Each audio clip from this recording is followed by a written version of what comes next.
again, everybody. Well, today we're looking at a third really important pillar in this new second season of podcasts, which accompany Mike Dunlop's new book, The Art of the Turnaround. It's going to be published in the second week of September, and it's his take on how to bring new life and enjoyment into a failing business and ultimately to turn that business around. And I use the word enjoyment advisedly because this podcast is a really fascinating one for me. A bit of a left fielder, I think, because when it comes to the turnaround, Mike, you call this the pursuit of happiness. Now, what do you mean by that? Well, it's a freedom, and it's the ability not to have anybody else determine what makes you happy. And as the preamble to the Constitution in the United States, it was put there not to become happy, but to have a process where if you want to do something, a specific endeavor, there was no one who had the right to stop you. Obviously, you have the right to stop people doing things illegal, but the hierarchical constraints in Europe were viewed as a limitation of people's individual ability to prosper and become happy. And that's why it was put in the Constitution as part of a key right. It's not an obligation, it's a right that we have in the United States to pursue happiness. Okay, so let us just deal with this arc of history. First of all, shall we? I have heard of this phrase. I know it was first coined by a British philosopher, John Locke, back in 1690 something. Anyway, 17th century British philosopher. And he speaks in this essay of true pleasures and false pleasures. Now, the false pleasures being instant gratification, like, being a bit drunk after a party, and true pleasures, which are long-term goals for happiness. And I think that's the key distinction. And you are referring to those true pleasures, aren't you? Yes, and I think they apply so much to an organization and a company, particularly one that's in financial difficulties, and the whole company, all the participants in a company that's struggling are depressed. The idea of pursuing something else is beyond them at that point. They look at this disastrous situation. Suppliers are not shipping to them. They worry about not getting paid. They worry about the survival of the company.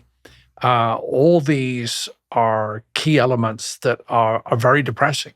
Yeah, I get that. But the point is, why not just the, I don't know, accomplishment of happiness or happiness? Why the pursuit of it? I don't quite get that. Because it's a process, and the pursuit of happiness is never. It never ends. It's all through your life. And it's not pure happiness. It was really meant to be doing something virtuous and to do something that is beneficial to others. And so it's not a selfish, I'm happy, you're not. It's more a broader pursuit that you're trying to achieve benefit for others. And from that, you can extract a great deal of pleasure. I get that. Yeah. So this is part of the psychological turnaround, that you're giving people a vision of the future that they can participate in, and that becomes basically a pursuit of happiness. So for them, the only way is up. Yes. Yeah. I mean, sometimes it's, I find companies incredibly receptive because they've been on this sort of death spiral financially. And even stopping the spiral is very therapeutic. And when do you bring that into play when you turn around a company? Straight away, I guess? Very early. Is that we have an obligation to ourselves to pursue happiness. And we're not doing very well in the company because we've been very introspective. We haven't looked at all the details in the company. We haven't looked at everything that is causing the problem. We haven't looked at the root causes. And we, as a company, we have no vision. when I go around the table, I said, "What is the vision for the company?" Mm. And I get blank stares. What do you mean vision? And I think it was maybe apocryphal, but when George Bush Sr. was running for office, one of his aides came in and said, "Sir, we have to have a vision." So he ordered one of his aides to please go and get one of those vision things. And so if you have to go and get a vision thing, it's not quite the same thing.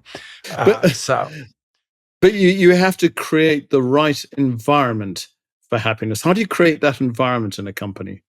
By giving people a future and creating excitement and that the persuasion of what they can do.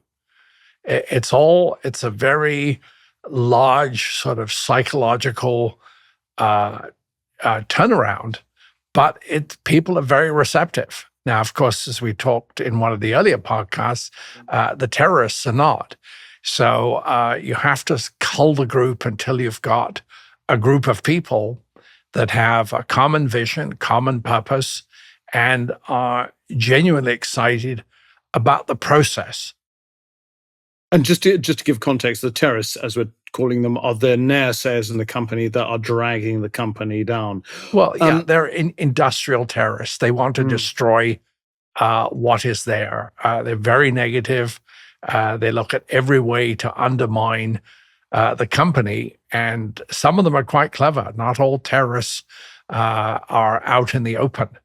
And I found some very insidious people who appeared to be just gung-ho and turned out to be the counter-terror. I mean, be the sort of against what we were trying to do. I don't want to ask a stupid question, but you want to go in and tell them to pursue happiness. How do you go about it? Do you just give them a lot of top spin about how we're going to get out of this hole? How do you do it? Do you call a big meeting? What? Confidence first. I mean, they have to have confidence in you. So you tell some anecdotal stories about previous companies in similar positions. And now they're starting to say, well, yeah, maybe it is possible. Maybe these are things we can do. Maybe this person can help us get to the promised land. And it's a process, and it's communication. And I just wonder if it should be called the pursuit of confidence, because happiness is born out of confidence. Well, I suppose the other way around, possibly. Yeah, it could be either or, but there's something incredibly delightful about putting in a preamble to a constitution that every individual in the entire country has the right to pursue happiness. Do you cite the Constitution when you do this pep talk? Yes, absolutely. And the preamble. And I read it through what the rights are and what their individual rights are, that they don't have to stay in a company that's miserable, that makes them miserable, that doesn't pay them very well, where they're treated like dirt. That is the antithesis of the pursuit of happiness. And how receptive are they to that? Wonderfully. Are they? It's the alternate way. They've never even knew it existed. Can you give me an example, Mike?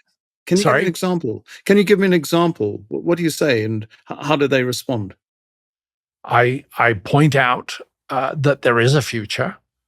This is a group that's been surrounded by every part of negative thinking because of the situation they're in. They're in dire straits. And so you create the first step, which is this is what can be done.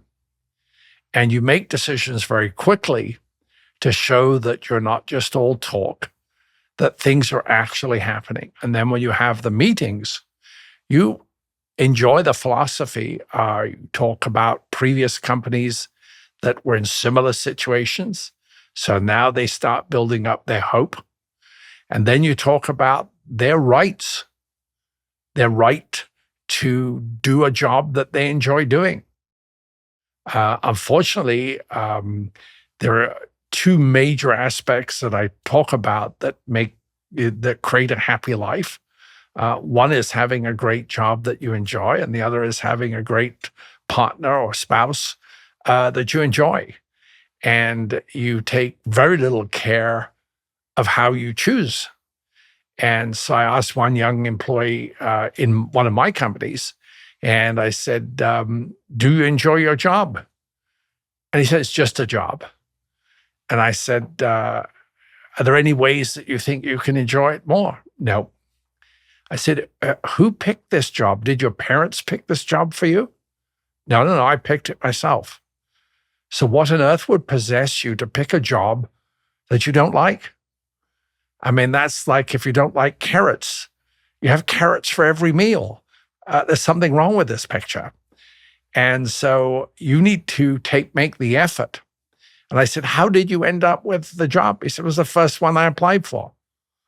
So it's really starting to open up whether people actually want to be there and whether they think this is a path that they can enjoy and whether it's a process that they can pursue happiness. This leans into the elimination of constraints. I think the two are they are symbiotic, aren't they? You can't really separate them. No, you have to remove the constraints to even show that there is a journey. Yeah. I mean, while the constraints sit there, this is all hypothetical. This is all something that, fine words, but it's not going to happen. You start removing the constraints, and suddenly you see a different speed in their step. You start seeing the creation of ideas. They have a certain sense of freedom that they've never had before. This is astonishing. So as well as turning around a company, you're having to turn around a whole collective mindset. That's one hell of an ask. Well, a company is not really a company. A company is a name that's given to a group of people, individuals who choose to work together under a common name. The company actually doesn't exist. It's like when Boeing used to say to me, Boeing is not happy with your late shipments. And I said, they're just not happy. And I said, well, why don't you bring Boeing into my office and I'll see if I can cheer them up. And people use the name of a company when it's a group of individuals. So all the constituents of a company are made up of individuals. And if collectively you can get that group of individuals moving in the right direction with confidence, with purpose, with a vision that is self-sustaining, then that becomes they're changed people. That doesn't quite answer my question, how you turn around a whole collective mindset. Do you pick out groups? One person at a time. What if it's a big company? You do it, takes longer. But do you pick key protagonists in that company? No, we have groups of meetings of 20 people. More than 20, it's too large. Right. And you just work your way through. The biggest one I've done is probably had 15 of those meetings, 300 people. And I keep notes, and I have someone beside me that writes down basically background, information, ideas, creativity, attitude. And that's how we get to everybody. I talk directly to every individual. So you've turned around a fair few companies. Can you just give me an example of this turning around that collective mind? Well, not collective mindset, but a group mindset. It's any company that you've the largest ones I did was just working through all the individuals in meeting and addressing them as an individual. So I had a chart laid out in front of me who was what their jobs were, what they did. And just conversation. In many cases, no one had ever spoken to them about what they wanted. They'd been told what to do. They'd been told how they were supposed to do it, but no one actually spoken to them. And it's amazing how, when you talk to people, how much information you get. The company in Scotland, they had an absolutely tyrannical person who ran the company. His name was Robert Tennant, and he was actually Polish, and he gave himself a Scottish name so he would be better received. Now, this was a company in Scotland, wasn't it? This was a company that I owned in Scotland, and this was prior to me buying it. And he was ruthless. He terrified everybody. And so when I saw some of the intimidation, I let him go. And it was like a weight had been lifted off everybody's shoulders. This was in an area of Scotland where the unemployment rate was 18 to 20% in those days. And you lost your job. I mean, the benefits that you got from the government were pitiful. And so losing a job was as devastating as you can imagine. And this evil man used that as a cudgel to beat these people into submission. That's easy, Mike, because there is a bad man that you can get rid of. But I think a lot of managers or companies that are failing are pretty decent people. Yeah. They just don't get it together, but they're not bad people. No, this was a particular example, though. Yeah. I'm amazed at how many unpleasant people I found at the top of the managements of companies that were in financial trouble. Not that two are synonymous, but I would say there was more than a casual connection. And how do you change the structure of the company so that that doesn't happen again? I mean, do you just have to change the whole HR system or what? I don't know. No, you just basically, once you take out both the terrorists and anybody that is malignant, then you have basically an open field and you can build from that. It doesn't happen overnight. People are still a little gun shy. They've been beaten up before. They don't want to expose themselves to potentially getting beaten up again. But it's not near labor of love, but it's just very obvious communication. I think sometimes people look at these turnarounds with, in too much depth. It's treat people as you would like to be treated yourself. And if that's the main mantra for all the management, every time you do something to an employee, reflect on how you would feel if someone did that to you. I think that's such an important mantra, isn't it? 2 words: be kind. Yes. It's not that difficult. Yeah. And people like kind people, and they're willing to do extraordinary things for kind people. You can still be firm, you can still be direct, but any unkind thing that you do basically undermines what you're trying to do. Now, you have to be unkind, obviously, initially, where you have to right-size the company. But even that can be done in a way that this is a financial imperative and you're a really good employee. And when the company gets turned around, we'll be in a position to hire people back.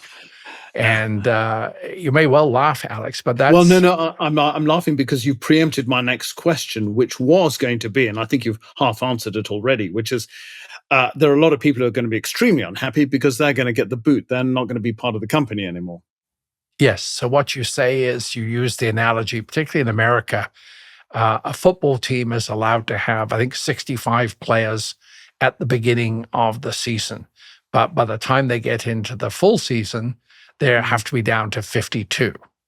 So you take the best athletes in the world, the finest football players, and you have to let 13 of them go. And so they're not bad football players, otherwise they wouldn't even be in the mix. So what I try and point out is that everybody's a good person, and that there is a financial imperative. We can only afford X amount, and that you'll be in a position to be rehired when the company is turned around. But please don't think you're being let go because you're not a good employee. You're being let go because of circumstances that you had nothing to do with. And but this is the only way that we can save the ship in order to be able to hire back and grow in the future. Yep, I can see that makes a lot of sense. You're letting them go, but you're letting them go with empathy. In other words, when the company turns, with grace and empathy, so that when the company turns around, they're going to be the first in line to be rehired. Yes. And I've had a number of employees come back after 9/11 with the aerospace company. Our sales dropped 40% in a week. And we had to go from 280 employees down to 130 to survive. That is tough. And so you have to find the people, who can do multiple jobs, who can do this. It's really a survival plan. Yeah. But we did survive. And when 9/11, the whole thing dissipated, we're back in business. And I think we hired probably 80% of the employees back. When we've been talking about the pursuit of happiness until now, we've been talking about the bosses, the employees, but of course that goes much wider, doesn't it? What about the banks, the customers? You've got to pursue their happiness, haven't you? Or they've got Yeah, to I be. mean, and suppliers. I mean, a Yeah. lot of suppliers are treated really badly. Mm. They're not paid on time. People beat down their prices and extend their payment terms. That's not the pursuit of happiness. The bank only requires you to be honest and to present the situation as it really is, and not fake the numbers. Your customers only expect certain things from you, on-time delivery, quality, et cetera, et cetera. So it is a broad brush that you can put together where the company's pursuit of happiness is actually taking care of everybody in that company's ecosystem. It's interesting. I mean, you explain that very clearly. I just don't understand why it's not a central tenet of turnarounds already. I mean, I just don't get why it isn't part of the basic grammar of turning around a company. Maybe it is, and you're just bringing it up to the surface. Maybe it will be when they've read the book. Available in all good bookshops and online from No, September the I 9th. think it's a unique experience. It's what I have found. It's a personal experience. One of the reasons I wrote the book is because I think it is helpful. And interesting enough, I had someone listen to our earlier podcasts and has got a pre book launch manuscript, and they read it, and they've gone back into a company they used to own and that has fallen on hard times. And they listened to the podcast and they said, wow, when they got there, this was so much chaos. They had no idea where to start. And really, the book is really gives you a process. And when everything is falling apart, the bank has threatened to cut you off, suppliers are not shipping, employees are leaving, equipment's broken down. I mean, everything, you don't know where to start.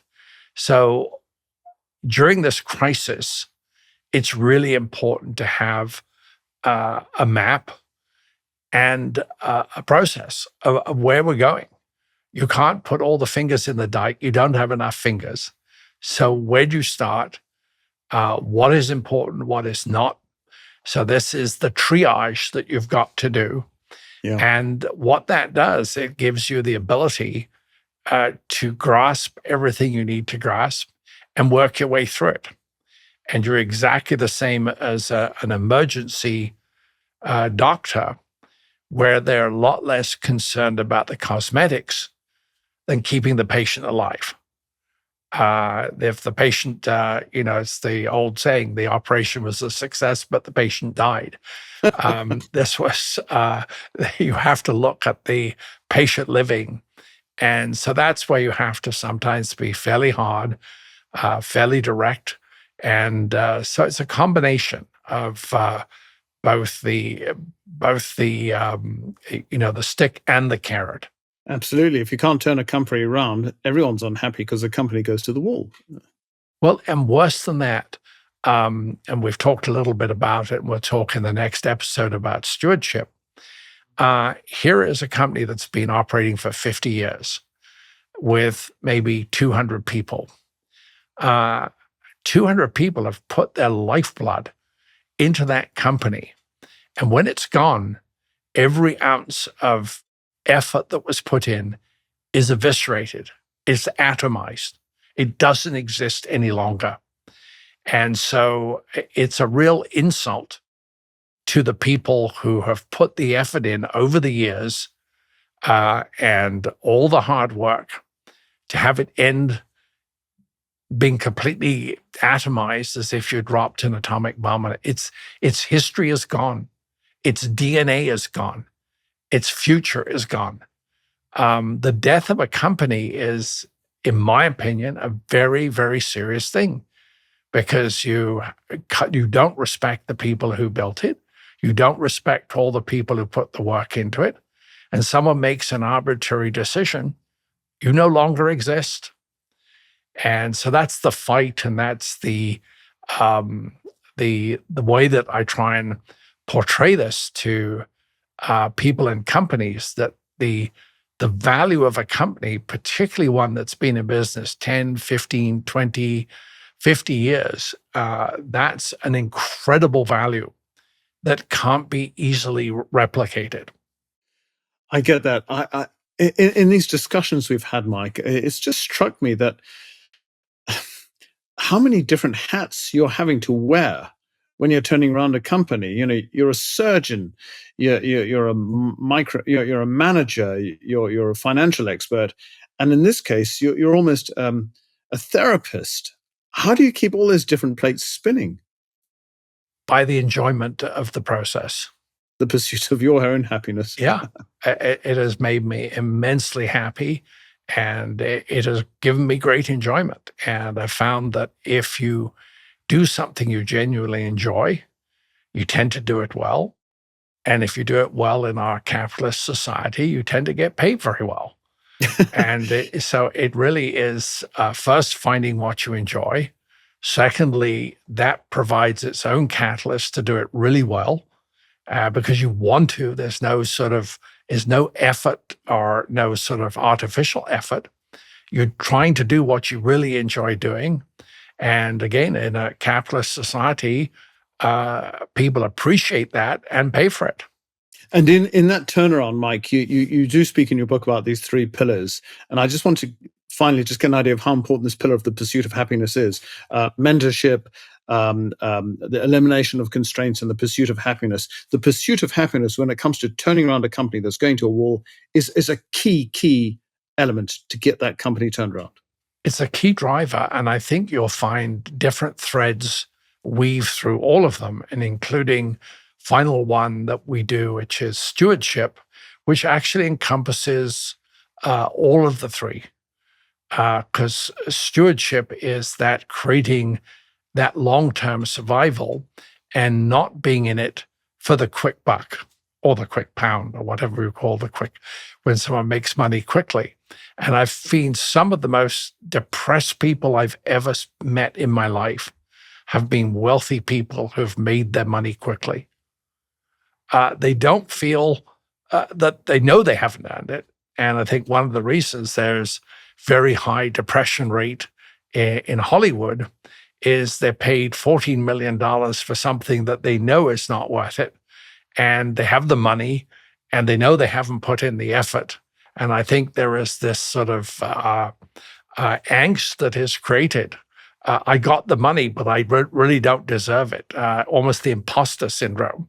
So I think that the stewardship is really looking at a long-term viewpoint, which is perfect for a company, because that's the investment in the future. Making sure you have seed corn for that investment. So that really ties all the pieces together. I think that's such a serendipitous way to end, because it takes us, again, back to John Locke, that it's about the pursuit of the long-term goal of happiness, not, as he says, instant gratification. Yes. As you've touched on, we'll look next at this concept, which I have to say never occurred to me in the business, as you say, that of stewardship, that you are just holding the baton to pass on to the next person. You're not the lord or lady and master of the company that you have founded and grown. You have become, in a sense, the steward of it. But you've had the responsibility given to you. You need to take it seriously and not just look for the quick buck. Let's hold that for next time. For now, though, Mike, great to talk to you. Thanks a lot. Thanks, Alex. Thank you for listening to The Art of the Turnaround. If you love this podcast, please like and subscribe. You can follow the show on Instagram and TikTok at The Art of the Turnaround. You can follow Mike Dunlop on LinkedIn or his website, theartoftheturnaround.com. This podcast was produced by Cadence 3 Studios. I'm your host and story editor, Alex Dunlop. April Bricker is our executive producer. Burke Tobenek is our producer and editor, additional editing by Eric Scheel.